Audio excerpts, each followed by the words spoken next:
Oke, hari ini kita akan belajar bagaimana cara untuk mengubah resolusi foto dari yang sebelumnya kurang bagus menjadi lebih bagus menggunakan Adobe Photoshop.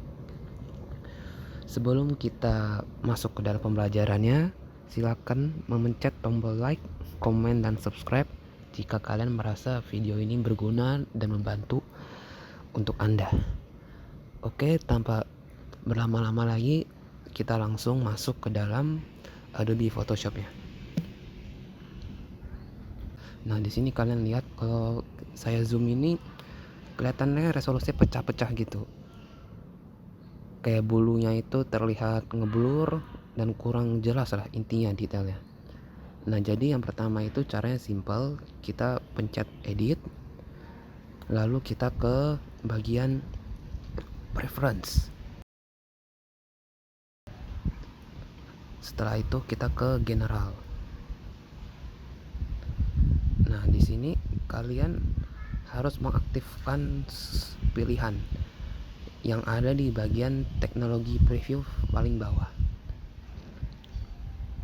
Nah, di sini kalian checklist yang kedua tulisannya enable preserve detail 2.0 upscale.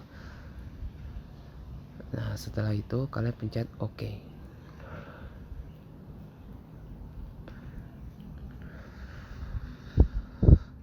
Nah, setelah itu kita akan mengubah gambar ini menjadi smart object dulu. Caranya simple, caranya itu adalah kita ke bagian menu filter dan kalian lihat ada tulisan convert for smart filter. Pencet OK.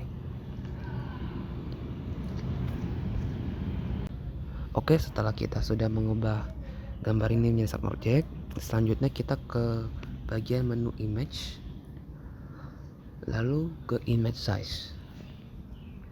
Nah, di sini kalian bisa lihat resample-nya ini kalau misalkan kalian belum mengaktifkan preserve detail yang tadi, tidak akan ada menu pilihannya.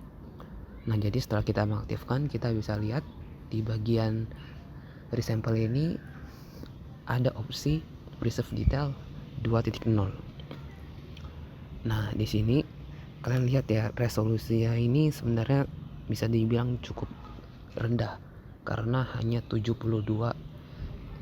pixel per inch. Nah, di sini kita akan mengubahnya menjadi 300. Nah, di sini kita bisa lihat ketika kita mengubah resolusinya menjadi 300, ukuran panjang dan lebar fotonya otomatis berubah. Nah, di sini yang kalian harus perhatikan adalah kalian ubahlah resolusinya terlebih dahulu. Baru setelah itu kita bisa mengresize kembali ukuran panjang dan lebar fotonya. Kalian jangan terbalik. Jadi kita jangan mengubah panjang dan lebar fotonya dulu, lalu baru mengubah ukurannya. Nah, jadi setelah kita sudah pencet ini, kita lihat ke bagian resample-nya ada tulisan reduce noise. Nah, di sini kalian lihat ketika saya menaikkan reduce noise-nya ini, pelan-pelan fotonya itu yang sebelumnya terlihat kurang jelas akan sedikit diperjelas. Jadi yang sebelumnya pecah-pecah gitu, kayak kita itu kalau menaikkan noise-nya itu akan mulai disatukan pecah-pecahnya itu. Nah, setelah itu ketika kita rasa sudah cukup, kita pencet OK. Nah, di sini kalian sudah bisa lihat bedanya sebelum dan sesudah. Nah, setelah itu untuk kita dapat mempertajam fotonya ini, kita bisa duplicate layer ini dengan cara pencet Ctrl J, lalu kita menuju ke filter, other, dan high pass. Nah, di sini kalian bisa lihat ada warna abu-abu ini ya. Nah, jadi kita akan naikkan ini meteran abu-abunya sampai kita bisa melihat detail pandanya ini. Nah, jadi saya rasa segini sudah cukup, lalu kita pencet OK. Nah, setelah itu kita ubah blending mode-nya di bagian ini yang dari normal kita ubah ke overlay. Nah, di sini kalian bisa lihat sebelum dan sesudahnya ya. Kayak sesudahnya ini gambarnya ini menjadi lebih tajam, lebih HD gitu. Nah,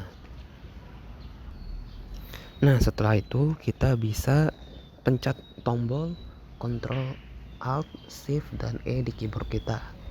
Nah, di sini kalian lihat terbentuk suatu layer baru yang merupakan gabungan-gabungan dari layer sebelumnya. Nah, setelah itu kita bisa ubah layer ini menjadi smart object dengan cara yang sama, ke menu filter dan convert for smart filter. Nah, setelah itu kita pencet tombol filter lagi dan kita klik yang namanya kamera raw filter. Nah, di sini ada banyak opsi yang bisa kita mainkan. Saya biasanya akan menaikkan di bagian kontrasnya, di bagian tekstur, clarity, dan dehaze-nya.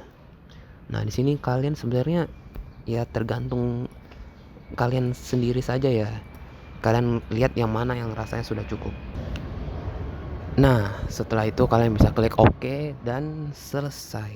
Kita bisa lihat perbedaan dari sebelum dan sesudahnya. Nah, sekian video dari saya. Semoga tutorial ini bisa membantu Anda. Terima kasih.